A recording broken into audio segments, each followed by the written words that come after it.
어떤 싸움을 하십니까? 라는 제목으로 같이 은혜 나누기 원합니다. 얼마 전에 한국어를 너무 잘하는 그 미국 남성이 영상 하나를 올린 걸 보게 됐습니다.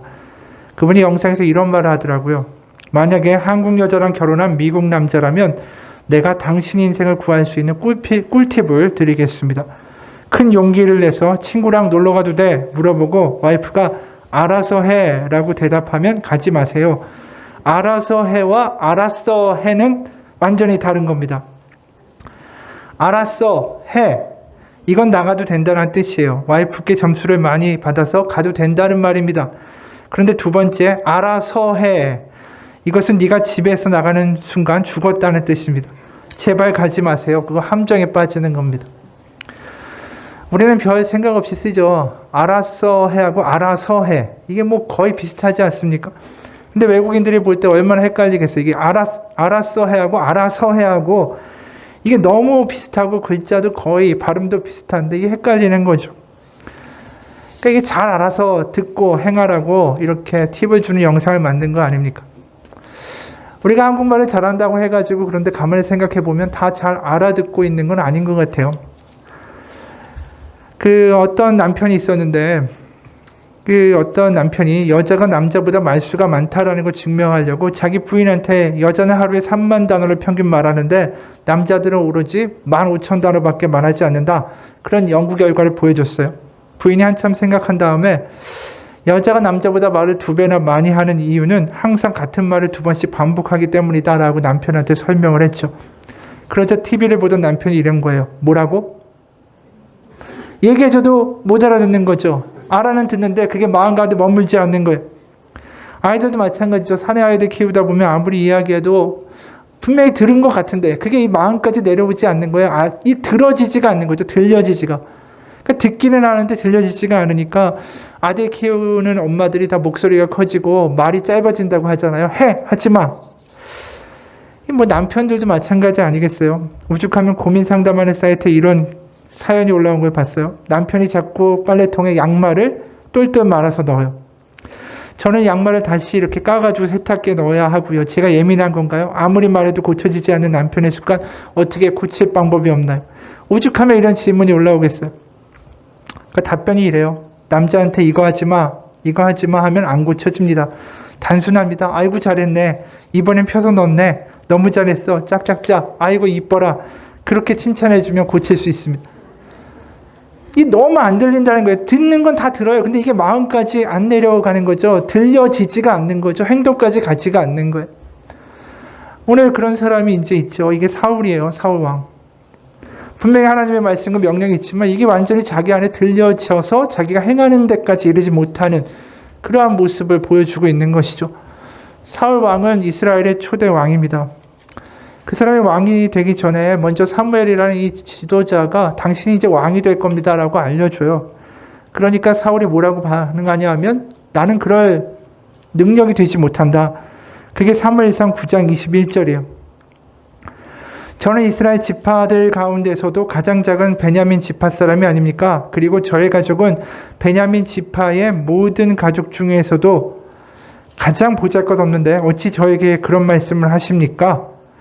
그러니까 자기는 스스로 왕이 될 만한 깜냥이 되지 못한다라고 이야기하는 것이죠. 그러고 나서 10장에 가면 이 사무엘이 온 지파를 불러놓고 거기서 이제 왕을 임명하는 그러한 장면이 나옵니다. 21절에서 24절이에요. 사무엘이 베냐민 지파를 각 집안별로 앞으로 나오게 하니 마드리의 집안이 뽑혔고 마드리의 집안 남자들을 앞으로 나오게 하니 기스의 아들 사울이 뽑혔다. 사람들이 그를 찾았지만 보이지 않았다. 그래서 사람들이 다시 주님께 여쭈어 보았다. 그 사람이 여기 와 있습니까? 주님께서 말씀하셨다. 그는 짐짝 사이에 숨어 있다. 사람들이 달려가 거기에서 그를 데리고 나왔다. 그가 사람들 가운데 섰는데 다른 사람들보다 어깨 위만큼은 더 커 보였다. 사무엘이 온 백성에게 말하였다. 주님께서 뽑으신 이 사람을 보아라. 온 백성 가운데 이만한 인물이 없다. 그러자 온 백성이 환호성을 지르며 임금님 만세하고 외쳤다. 그러나 우리가 보듯이 이 사람이 자기가 깜냥이 안 된다. 자기는 가장 작은 지파고 작은 그 지파 중에도 작은 집안의 사람이고 오죽하면 왕을 임명하는데 짐짝 뒤에 가서 숨겠어요. 그러니까 사람들이 이게 마땅치 않은 사람들이 당연히 나오죠. 어떻게 저런 별 볼 일 없는 가문의 사람을 게다가 짐짝 뒤에 숨어있던 저런 쫄짱부를 무슨 왕이라고 세울 수가 있겠느냐. 그래서 10장 27절에 이 말씀이 연달아 나와요. 그러나 몇몇 불량배들은 이런 사람이 어떻게 우리를 구할 수 있겠느냐라고 떠들면서 그를 업신여기고 그에게 예물도 바치지 않았다. 그러나 사울은 못 들은 척 하였다. 이 사울의 마음과 어떻게 보면 됨됨이를 그대로 보여주는 거죠. 이 사람이 마음에 자신감이 없어요. 내가 왕이 될 만한 사람이다. 내가 왕의 자격이 있다. 이런 생각 자체를 스스로 하지 않습니다. 그러니까 자존감이 없는 거죠. 그러다 보니 이 왕이 된 이후에도 여전히 연약한 모습을 보여주게 됩니다. 그건 다시 말해서 백성들에게 자기가 인정을 받아야 되고 자신의 능력을 입증해야 한다라는 생각에 사로잡히는 거예요. 실제로 그가 왕이 된 다음에 블레셋이 엄청난 군대를 이끌고 몰려 들어옵니다. 그러니까 이스라엘 군대가 이제 맞대응을 하다가 너무나도 위세가 당당하니까 이 전의를 상실하고 타령하는 사람들까지 생겨요. 그러니까 이 사울이 마음이 급한 거죠. 뭔가 자신의 능력을 보여줘야 되는데 이러다가 지게 되면 자기가 앞으로 어떻게 될까에 대한 염려가 드는 거예요. 무슨 짓을 하냐면 사무엘이 원래 제사를 드리도록 돼 있고 왕은 제사를 못 드리잖아요. 원래 제사장이나 사사들이 원래 할 수 있는 일이 제사였으니까. 그러니까 왕이 해서는 안 되는 일인데 이 사람이 제사를 드려버려요. 사무엘상 13장 11절에서 13절이에요. 사무엘이 꾸짖었다. 임금님이 어찌하여 이런 일을 하셨습니까? 사울이 대답하였다. 백성은 나에게서 떠나 흩어지고 제사장께서는 약속한 날짜에 오시지도 않고 블레셋 사람은 믹마스에 모여들고 있었습니다. 이러다가는 제가 주님께 은혜를 구하기도 전에 블레셋 사람이 길갈로 내려와서 칠 것 같은 생각이 들어서 할 수 없이 번제를 드렸습니다. 사무엘이 사울에게 말하였다. 해서는 안 될 일을 하셨습니다. 주 하나님이 명하신 것을 임금님이 지키지 않으셨습니다. 그러니까 사울이 자신의 어떤 그 승리에 대한 그리고 인정에 대한 뭔가 실패하면 안 될 것 같은 두려움 때문에 이런 일들을 감행한 거죠. 그리고 사무엘은 결국은 사울이 죽은 다음에 다른 집안의 사람이 왕이 될 것이다 라고 이야기하게 됩니다. 그러니까 우리가 여기서 생각해 보면 사울이 해야 되는 싸움은 과연 무엇이었을까라는 것이죠. 그 사람은 다른 사람들에게 인정받는 싸움을 해야 되는 것이 아니라 하나님을 붙잡는 싸움을 해야 했었습니다. 그게 이 사울에게 어려웠던 거예요. 자신 안에 있던 열등감 때문에. 분명히 사울을 누가 세우셨습니까? 사람들이 세운 게 아니에요. 하나님이 세우신 거죠. 그러니까 자신의 능력을 자꾸만 자신의 초라함에 집중하는 게 아니라 자기를 그렇게 세우신 하나님을 바라봐야 되는 상황이었다라는 거예요. 그러나 자꾸만 열등감 때문에 하나님 바라보기보다는 자기의 존재를 자꾸만 자기를 바라보는 일을 이 사람이 했다라는 것이죠. 그러니까 그런 열등감과 실패하지 않아야 된다라는 생각 때문에 제사를 드리게 되고 지금 사고도 또 치는 거예요. 오늘 본문을 보게 되면 아말렉을 진멸하라. 하나님이 이제 명을 내리세요. 왜냐하면 출애굽할 때 이 아말렉이 아주 악한 일을 이스라엘 백성들에게 했기 때문에 하나님이 결국 이 아말렉 족속을 벌을 주고 징벌해야 한다. 그래서 하나도 남기지 말고 진멸하라 라고 명을 하세요. 그게 오늘 2절과 3절이에요. 오늘 앞부분에 보면 만군의 여호와께서 이같이 말씀하시기를 아말렉이 이스라엘에게 행한 일 곧 애굽에서 나올 때에 길에서 대적한 일로 내가 그들을 벌하노니 지금 가서 아말렉을 쳐서 그들의 모든 소유를 남기지 말고 진멸하되 남녀와 소아와 젖 먹는 아이와 우양과 낙타와 나귀를 죽이라 하셨나이다. 근데 이 사울이 어떻게 하냐면 가가지고 이 말씀대로 하는 게 아니라 아말렉 왕인 아각은 생포하고 그리고 그 진 중에 그 아말렉 그 땅 중에 있던 아주 좋은 소와 양과 가축들 짐승들은 다 데리고 오고 좀 흠이 있고 쓸모없는 것들은 다 죽였어요. 그러고 나서는 이제 승리에 도취돼가지고 12절에 보면 갈멜에 이르러 자기를 위하여 기념비를 세웠대요. 그러니까 하나님이 주신 승리가 아니라 자기가 이룬 성취에 대하여 기념비를 세우고 그 다음에 이 소와 양을 끌고 아주 기세등등하게 들어오는 거죠. 한마디로 이 전쟁을 통해서 자신의 이름을 높이고 자신의 입지를 구축하는 데 사용을 한 거예요. 하나님의 뜻과 계획에는 별 상관없이 말입니다. 그러니까 이런 사울을 사무엘이 찾아오죠. 그게 14절이에요. 내 귀에 들려오는 이 양의 소리와 내게 들리는 소의 소리는 어찌 됨이니까? 분명히 다 죽였다면 소와 양의 울음소리가 들려서는 안 되는 이 군대의 진영 가운데 이 소리가 들리는 거니까 지금 사무엘이 물으니 사울이 이렇게 대답하죠. 이거는 여호와께 제사 드리려고 우리가 따로 데려온 것입니다.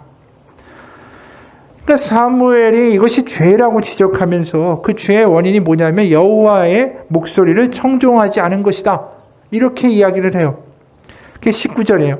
어찌하여 왕이 여호와의 목소리를 청종하지 아니하고 탈취하기에만 급하여 여호와께서 악하게 여기시는 일을 행하였나이까? 그러니까 문제는 뭐냐? 왜 여호와의 말씀에 청종하지 않았습니까? 여호와의 목소리가 들려지지 않았습니까? 그랬더니 사울이 이렇게 얘기해요. 나는 여호와의 목소리에 청종했습니다. 다만 지금 끌고 온 가축은 여호와께 제사를 드리기 위한 것뿐입니다. 그러면서 대화가 이어지죠. 그 다음부터 계속 이어지는 대화의 핵심어는 뭐냐면 목소리를 청종한다. 이게 지금 계속해서 반복돼서 그 이하에 나와요. 실제로 청종한다라는 단어는 듣는다라는 뜻이고 히브리어로 샤마라는 뜻이에요. 샤마. 이 샤마라는 단어가 19절부터 24절까지 4번이나 언급해 나와요. 그러니까 지금 모든 문제의 원인이 듣는 거에서 문제가 시작됐다라는 거예요. 그래서 22절, 23절을 보면 사무엘이 이런 말을 해요. 22절, 23절. 여호와께서 번제와 다른 제사를 그의 목소리를 청종하는 것을 좋아하신 같이 좋아하시겠나이까? 순종이 제사보다 낫고 듣는 것이 순양의 기름보다 나으니 왕이 여호와의 말씀을 버렸으므로 여호와께서도 왕을 버려 왕이 되지 못하게 하셨나이다.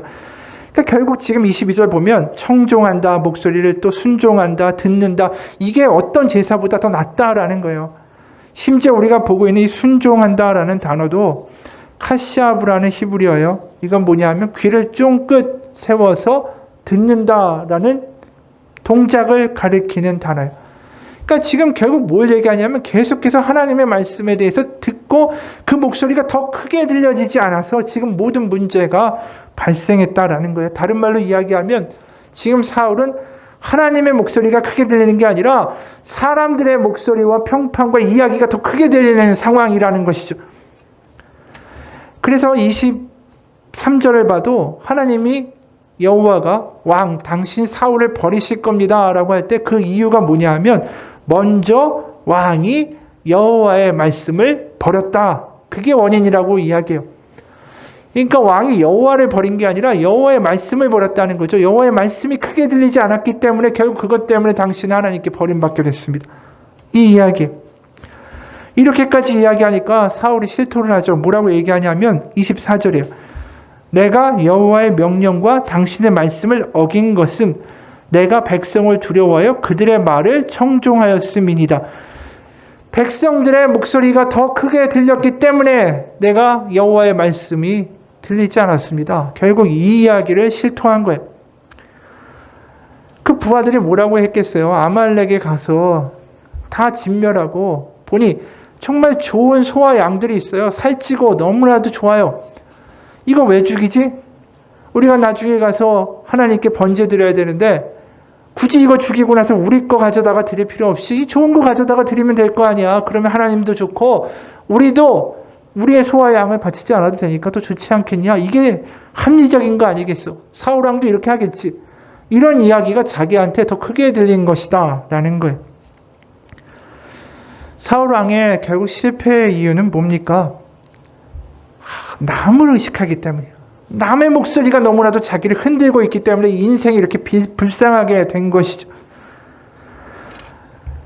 순종이라는 거 결국 간단하게 말하면 이거예요. 하나님의 말씀이 세상이나 주변의 목소리보다 더 크게, 더 무겁게 우리의 삶에 와닿을 때 순종이 이루어지는 거예요. 사울 왕이 자꾸만 남의 이야기가 크게 들리는 건 이유를 이야기했죠. 열등감 때문이에요. 왕위에 즉위할 때부터 사람들의 말이, 사람들의 평판이, 반응이, 남의 목소리들이 늘 자기한테 크게 들리는 사람이었어요. 그게 이 사람의 모든 인생의 비극의 시작이었다라는 것이죠. 누가 이런 말을 한 걸 보았습니다. 세상에 그냥 옷을 사는 사람은 없다. 충동 구매라고 할지라도 특별히 거기에는 구매의 이유가 있다. 기분이 좋아서 화사한 원피스를 샀는데 다음 날은 살찐 몸을 탓하며 검은색 정장을 사는 시기다. 옷에는 하나같이 사연과 감정이 실려 있다. 옷장에는 주인의 자존감이 걸려 있다. 이게 한번 생각해 볼 일인 것 같아요. 옷장에 걸려있는 옷이 결국 자신의 자존감 때문에 사게 된 것들이 많다라는 거예요. 남들의 말들, 남들의 눈빛들, 남들의 시선들, 평가들, 이런 것들 때문에 그대로 의식해서 사는 자신의 모습이 옷장 안에 들어있는 옷에서 드러난다라는 것이죠.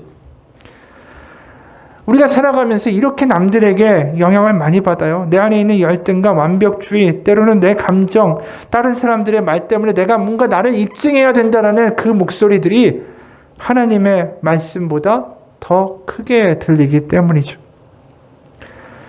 우리가 해야 되는 싸움은 하나님의 말씀을 믿고 붙드는 싸움을 하는 것이지 나를 세상에 입증시켜야 하는 싸움을 하는 게 아닙니다. 이게 믿는 것과 안 믿는 것의 가장 큰 차이예요. 우리의 싸움의 정체와 본질이 달라진다라는 것이죠.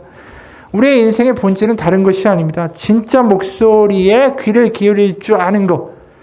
그게 나중에 후회가 없는 삶이죠. 내가 나중에 정말 나이가 들고 아니면 병이 들어 세상이 마무리가 되는 시점에 이르렀을 때 내가 도대체 누구 말에 따라서 춤추면서 살았는가? 후회되는 인생은 없어야 되지 않겠어요? 지금 예를 들어서 일터에서 너 없으면 일이 안 돼. 야, 너 있으니까 일이 된다. 이 말 듣기 좋죠. 하지만 어느 순간에 그 말에 맞추려고 내가 발버둥 치고 그 말들의 장단에 춤추고 있는 나의 모습을 발견하게 될 때가 있다라는 거예요. 그러다가 어느 순간 회사에서 갑자기 정리해고 당하고 그러고 나면 나의 인생은 뭔가? 내가 그렇게 인정받으면서 했는데 그 남의 장단에 춤추면서 사는 인생에 나중에 얼마나 후회가 많겠어요.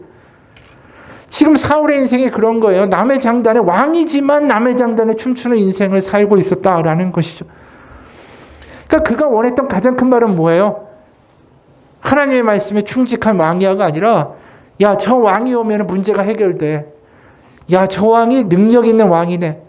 그게 그 사람이 가장 듣고 싶어 했던 말이었다라는 겁니다. 그렇기 때문에 오늘 본문에서 샤마란 말이 강조될 수밖에 없어요. 세상의 목소리가 아니라 하나님의 말씀이 크게 들리지 않은 것이 당신의 인생의 패망의 이유입니다. 이렇게 이야기하는 겁니다. 그래서 우리가 구약 성서에 보면 유대인들이 가장 중요하게 여기는 쉐마라는 데가 있어요. 신명기 6장에 나오는 쉐마인데 4절부터 9절까지 제가 한번 읽어보겠습니다. 이스라엘아 들으라. 우리 하나님 여호와는 오직 유일한 여호와이시니 너는 마음을 다하고 뜻을 다하고 힘을 다하여 내 하나님 여호와를 사랑하라. 8절에 너는 또 그것을 내 손목에 매어 기호를 삼으며 내 미간에 붙여 표로 삼고 또 내 집 문설주와 바깥문에 기록할지니라. 이 문장이 왜 쉐마라고 불리냐 하면은 이 샤마, 아까 듣다라는 말의 명령어가 쉐마예요. 그러니까 4절의 시작이 원어로 보면 들으라 이스라엘아 이렇게 시작해요. 그래서 이 들으라 이스라엘아 여호와는 유일한 여호와이시니 네 마음과 몸과 뜻을 다해 여호와를 사랑하라. 이 대목이 쉐마가 된 거예요. 사람들이 유대인들이 지금도 쉐마라고 부르는 건 이거예요. 이 구절을 어떻게 하냐고요? 이마에다가 붙이고 또 손목에다가 붙이고 문설주에다 붙여가지고 기도할 때마다 항상 그걸 떠올리고 들어오고 나갈 때마다 항상 그 말씀과 하나님의 목소리가 크게 들리는 그러한 삶을 살아내라고 지금 요구받고 있는 거예요. 하나님이 이들에게 요구하는 건 뭡니까? 세상의 외침이 아니라 내가 하나님이야. 내가 여기 살아있고 내가 유일한 신이다. 나의 목소리를 들어라. 이 삶을 살도록 하나님이 지금 요구하신다라는 거예요. 그러니까 세상의 이야기에 막 자기 흔들릴 수 있잖아요. 세상의 말들을 흔들리고 마음이 막 격동하고 감정이 막 솟구치고 뒤집어지고 우울해지고 낙담해질 때마다 문을 들어가고 나올 때마다 문뿐이 아니라 우리의 이마와 손 가운데 써있는 이 글을 보면서 생각하는 거죠. 그래, 그게 정답이 아니라 하나님이 살아계시다. 이거를 기억하라고 하나님이 지금 말씀하시는 거예요. 그게 결국 샤마, 듣다라는 데서 결국은 표현된다라는 거죠. 우리가 하나님의 목소리가 크게 들리느냐 아니면 세상의 목소리가 크게 들리느냐, 이게 결국 우리의 삶을 결정하는 거예요. 지금 이 쉐마라는 이 이야기를 보면서 오가면서 문지방에서 또 이마에다가 손목에다가 계속해서 이렇게 하나님의 말씀 쉐마 듣는 일을 해라라고 이야기하는 것이 우리에게는 뭘로 적용될 수 있냐? 이게 바로 우리가 매일마다 하는 새벽 기도가 될 수 있고 말씀 묵상이 될 수 있고 큐티가 될 수 있는 거죠. 왜요? 내가 세상의 목소리가 아니라 오늘 하나님의 목소리를 따라 살 것이다. 나는 하나님의 목소리가 크게 들리는 오늘의 삶을 살 것이다. 이게 그거예요, 바로. 중동에서 평생을 비즈니스맨으로 섬겨온 장로님 한 분이 있어요. 이분이 영국을 중심으로 유럽에서 성공한 비즈니스 사업가인데 이런 이야기를 해요. 자신은 주님을 깊이 만난 후에 지난 38년 동안 새벽 기도를 한 번도 빠진 적이 없는데 하다못해 사업차 비행 중일 때도 정해진 시간이 되면 그게 공항이든 비행기 아니든 그 시간에 기도를 한다라고 말을 합니다. 그래서 본인이 비즈니스 경험을 정말 많이 쌓았을 거 아니에요. 노하우도 많겠죠. 하지만 어떻든 간에 주님의 말씀이 그날 딱 떨어지면 그대로 반응하고 순종하기를 지금까지 변함없이 실천했다라고 이야기해요. 이게 바로 이분 삶에서 주님의 능력과 형통함이 드러나는 이유였다라는 것이죠. 우리에게도 똑같습니다. 세상의 목소리나 나의 감정의 목소리, 비교의 이야기, 이런 이야기들보다 하나님의 말씀이 더 크게 들려지는 하루하루를 살기 원합니다. 물론 때로는 순종이 쉽지 않을 수가 있죠. 하나님의 말씀이 들린다 할지라도 이거 어떻게 감당하냐? 이거는 좀 아닌 것 같다. 이렇게 하면 손해볼 텐데. 이런 생각 들 수 있어요. 근데 한번 생각해 봅시다. 아브라함이 자기 자식인 이삭, 그 100세에 얻은 정말 소중한 아들 아니에요? 그 아들을 바치라고 하나님이 말씀하실 때 이 아들을 죽이면 어떻게 되겠습니까? 이 아브라함이란 이름 자체가 열국의 아버지란 뜻 아니에요? 그런데 100세에 얻은 아들까지 다 죽이고 나면 세상의 조롱거리가 되죠. 이름은 열국의 아비인데 자식이 없어. 얼마나 세상의 조롱거리가 되겠어요. 이제 더 이상 아들을 낳을 수 있는 나이도 아니라는 것이죠. 그런데 이런 터무니없고 어떻게 보면 비상식적인 이런 요구에 대하여 그가 칼을 들고 자식을 치려고 할 때 어떻게 이게 가능했을까? 세상과 상식과 여러 가지 이야기들보다 하나님의 말씀, 하나님의 목소리가 더 크게 들렸기 때문이에요. 그건 어떤 말씀이에요? 내가 너로 큰 민족을 반드시 이룰 것이다. 그게 자기한테 크게 들린 거예요. 그래, 이렇게 하실 거야. 하나님이 어떻게든 이렇게 하실 거야. 그냥 그 목소리가 크게 들리기 때문에 그게 답이라는 것을 자신이 경험하고 알았기 때문에 결국 그 아들을 바치려고 하죠. 그 하나님 그거 멈추시고 미리 준비하신 양을 통해서 그곳에서 번제를 드리게 됩니다. 신약의 베드로도 마찬가지예요. 베드로가 예수님 만났을 때 밤새 고기를 잡으려고, 물고기를 잡으려고 아주 수고를 했지만 한 마리도 잡지 못하고 돌아와서 아침에 이제 그물을 다 씻고 있는데 그 그물을 가지고 가서 깊은 데다가 다시 내리라고 하세요. 생각해보면 베드로가 얼마나 갈릴리에서 잔뼈가 굵은 사람이에요. 언제 물고기가 나오고 언제 가면 물고기 안 잡히는지 빤히 알죠. 이제 아침이 돼가지고 물고기 다 들어가는데 여기다 그물 내리라는 게 얼마나 비상식적인 일이에요. 그런데 그가 이렇게 답합니다. 우리들이 밤이 새도록 수고하였을 때 잡은 것이 없지만은 말씀에 의지하여 내가 그물을 내리리이다. 그러니까 주님의 말씀이 세상과 자신이 알고 있는 상식보다 더 크게 들린 거예요. 그러고 나서 그물을 내리고 배 2척이 넘치도록 엄청난 양의 물고기를 잡게 됩니다. 그리고 예수님을 따르는 제자의 길을 가게 되죠. 만약에 이 사람이 수고해서 잡은 거 없지만 말씀에 의지하여 내가 그물을 내리리이다, 이 일을 하지 않았다면 과연 베드로라는 사람이 성경에 나오게 됐을까요? 제자로서의 인생도 없었을 거예요. 하나님의 말씀이 들려진다라는 것, 그래서 그것대로 한번 해본다라는 것 자체가 우리 인생을 완전히 바꿀 수 있는 계기가 될 수 있습니다. 바로 사울이 지금 멀쩡한 양과 소들을 다 죽여버리는 게 이게 비합리적인 것처럼 보이잖아요. 그러나 하나님의 말씀과 요구가 들려지고 그것대로 자신이 행하고 길이라고 믿을 때 아마 그 사람은 그대로 행했다면 아마 대단한 왕이 됐을 거예요. 우리가 소소하게 여기고, 그래 오늘도 그냥 주일 말씀이고 내가 지나가다가 들은 말씀이지, 그 좋은 말씀이 이렇게 넘기는 게 아니라 그게 우리를 한번 사로잡아 보고 우리가 거기에 사로잡혀서 행동할 때 나타날 수 있는 일들이 얼마나 큰지 경험해 보기 원합니다. 어느 장로님이 이런 이야기를 해요. 그 부부인데 아내인 권사님이 이런 말을 합니다. 사실 우리 부부는 성격이 너무 달라서 신혼 때부터 너무 힘들었습니다. 그러니까 그 남편 장로님이 성격이 어땠냐면, 부부싸움을 하면은 무슨 일이든 간에 하여튼 부부싸움을 하든 뭐든 화가 나면 몇 날 며칠이든 말을 안 했대요. 이 장로님 나름대로 이유가 있었던 거예요. 젊을 때 화난 상태에서 말을 하면 이 상처도 주고 실수하기 쉽기 때문에 자기는 말을 안 했다라는 것이죠. 이거 자체로는 그래도 귀한 마음이지만 이 젊은 아내가 소화하기에는 이게 너무 벅찬 일이에요. 남편이 부부싸움하거나 화가 나면 며칠 동안은 말을 안 하니까. 그러다 어느 날, 그날도 남편이 무슨 일로 화가 난 채로 출근을 했대요. 출근하는 남편을 보면서 아내 마음이 힘들어졌어요. 와, 이 몇 차례 겪어본 바가 있으니까 이건 일주일짜리다. 야, 이제 한동안 대화가 없겠구나. 그런 생각이 들면서 마음이 힘들어졌대요. 그런데 그날 아주 놀라운 일이 벌어졌습니다. 회사에서 돌아온 남편이 며칠 동안 말을 안 할 거라는 예상을 깨고 바로 말을 하더라는 거예요. 더 놀랍게도 아침에 있었던 일을 사과까지 했습니다. 이 신혼의 아내가 너무 어안이 벙벙했어요. 그래서 어떻게 된 건가 하고 보니까 이 남편 장로님이 젊을 때부터 점심 식사하고 식사 후에 시간이 나오면 늘 성경을 읽었다라고 해요. 그날도 성경을 읽는데 눈에 확 들어오는 구절이 하나 있었습니다. 에베소서 4장 26절의 말씀이었어요. 분을 내어도 죄를 짓지 말며 해가 지도록 분을 품지 말고. 이 장로님이 이 말씀을 읽으면서 자기가 잘못했다라고 깨달아지더라는 거예요. 내가 아무리 화가 난다고 해도 이렇게 며칠 동안 말을 하지 않는 게 옳은 게 아니구나. 이 귀한 게 뭐냐 하면 그 말씀이 그 안에서 들려지니까 그대로 실천했다라는 거죠. 그래서 장로님이 집에 가자마자 아내한테 말을 건네고 사과를 했어요. 그리고 이 아내 권사님이 이렇게 덧붙여서 말합니다. 저 사람은 사람의 말은 몰라도 하나님의 말씀이 이렇다 들리고 인정되면 무조건 순종해요.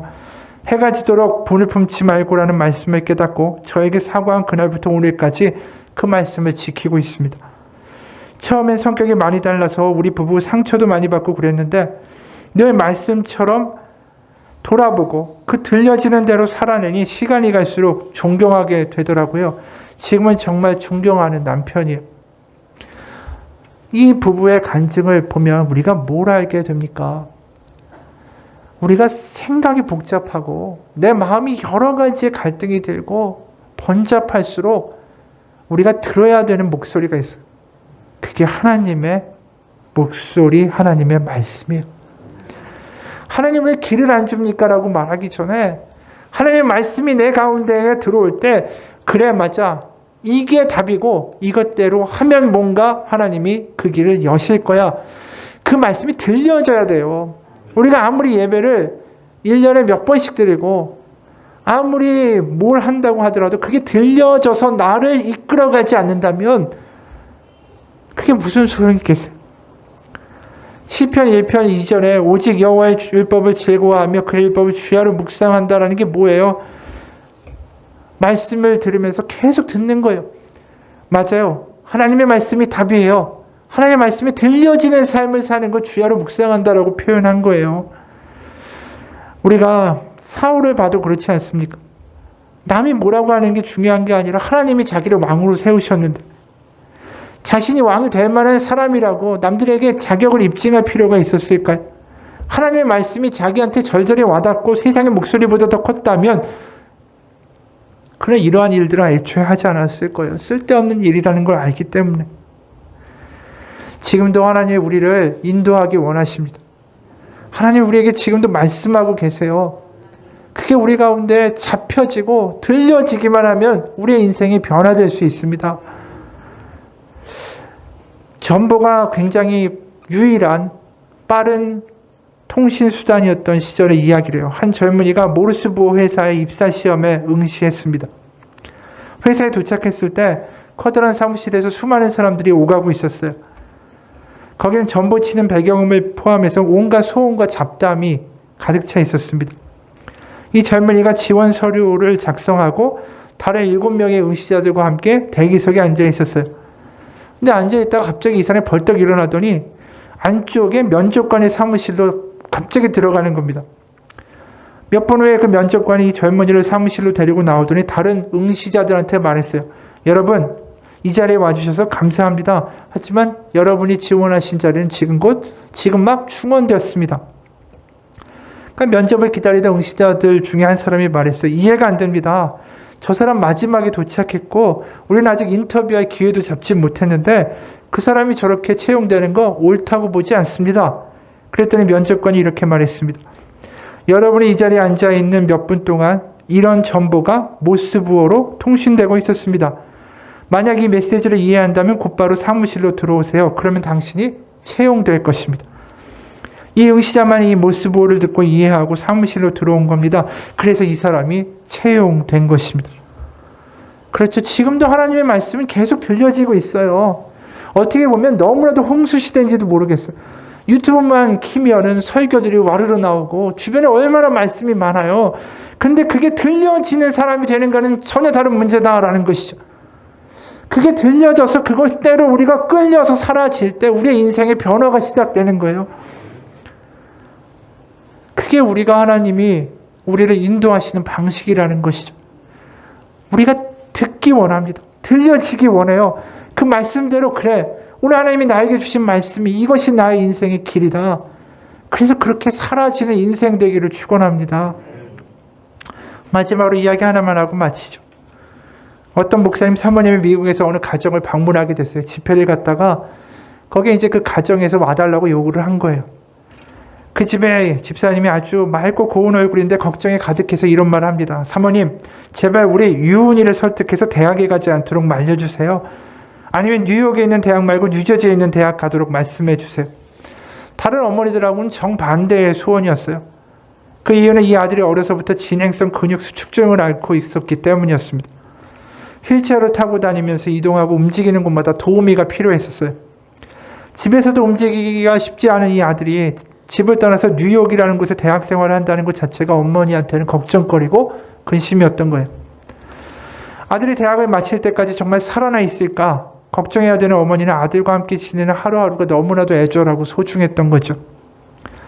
이 이야기를 듣고 이 사모님이 그 아이의 방에 들어가요. 그리고 기도하는 가운데 놀랍게 성령님의 만지심으로 이 병의 진행이 멈춥니다. 그리고 최선을 다해서 대학을 졸업하고 로스쿨에 가요. 법학대학원에. 주변에서 말리죠. 건강도 안 좋고 이런 상황인데 무슨 이렇게 공부를 어렵게 할 필요가 있니? 근데 이 아이가 이렇게 대답합니다. 이 세상에 돈이 없어서 힘이 없어서 무식해서 자신의 기본 권리도 누리지 못하는 불쌍한 사람이 너무 많아요. 저는 그들을 변호하고 그들의 인권을 찾아주는 인권 변호사가 되고 싶습니다. 어머니께서 제가 대학 공부를 하는 동안 너무 애처로웠는지 승낙을 안 하세요. 어머니를 한번 설득해 주세요.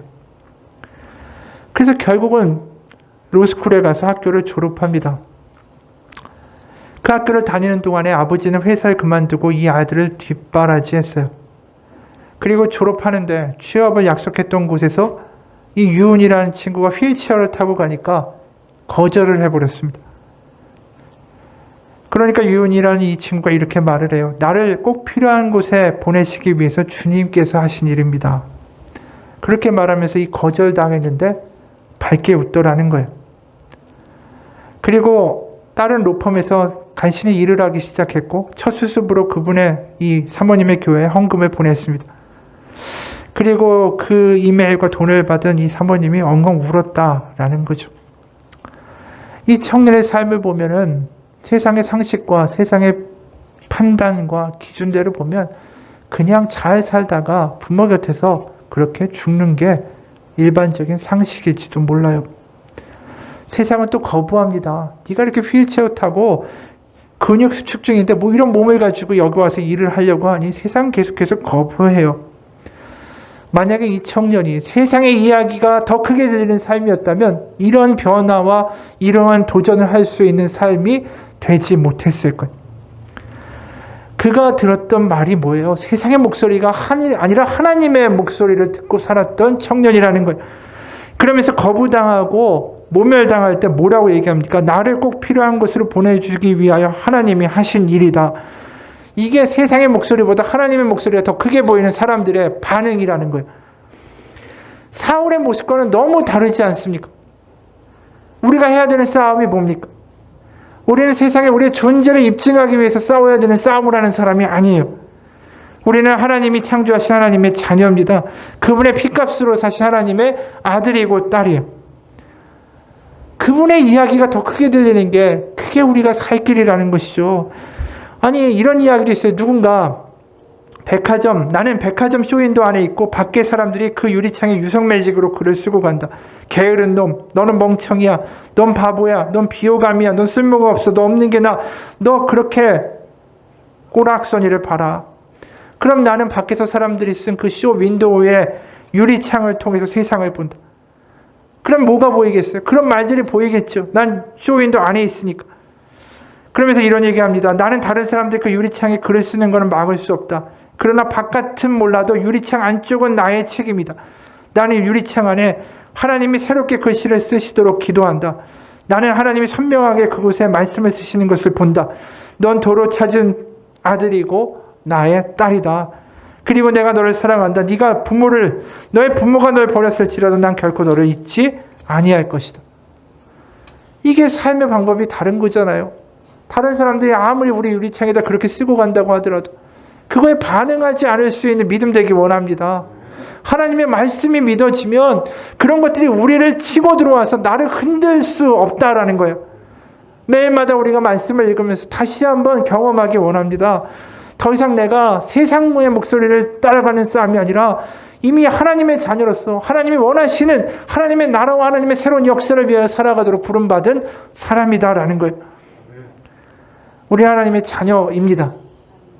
자녀로서 아버지의 말씀에 따라 한번 살아볼 때 아버지가 이루시는 놀라운 일들을 경험하고 목격하기 원합니다.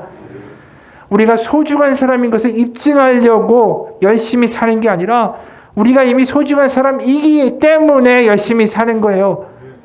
완벽하고 성공해야만 용납되고 인정받는 삶이 아니라 이미 하나님의 사랑과 은혜로 자녀된 삶이기 때문에 기쁨으로 아버지와 함께 살아가는 삶입니다. 아버지를 그 말씀을 들려지며 그게 답이다라고 결정내며 살아가는 삶 되기를 주님의 이름으로 축원합니다. 엉뚱한 것을 위해 싸우는 삶, 엉뚱한 싸움을 사는 삶을 멈추시고 바로 하나님의 자녀로 세상에 하나님의 나라를 세워가는 싸움 가운데 쓰임받는 삶 되시기를 축원합니다. 기도하겠습니다. 하나님 아버지, 우리가 엉뚱한 싸움을 하며 살아가는 동안에 그 싸움은 우리를 점점 더 진흙탕으로 끌고 갑니다. 나를 입증해야 되고 뭔가 보여줘야 되는 삶을 살다가 때로는 누구의 말 가운데 걸림돌 가운데 무너질 때 또 자괴하고 또다시 그 가운데 버둥거리는 엉뚱한 싸움에 우리 인생을 낭비하는 자들이 되지 않게 하여 주옵소서. 우리가 하나님의 자녀라는 것을 믿고 하나님의 말씀이 들려지는 삶을 살아갈 때에 우리의 싸움은 바로 된 것입니다. 하나님의 말씀대로 살아보는 싸움을 하는 놀라운 하나님의 자녀의 권세를 맛보는 우리의 삶이 되게 도와주옵소서. 우리의 싸움의 방향을 제대로 정하게 하시고 엉뚱한 싸움이 아니라 하나님의 말씀을 붙들고 말씀대로 살아가는 싸움을 할 수 있는 우리의 삶 복되게 하여 주옵소서. 예수님 이름 받들어 기도합니다. 아멘. 우리 같이 잠깐 기도합시다.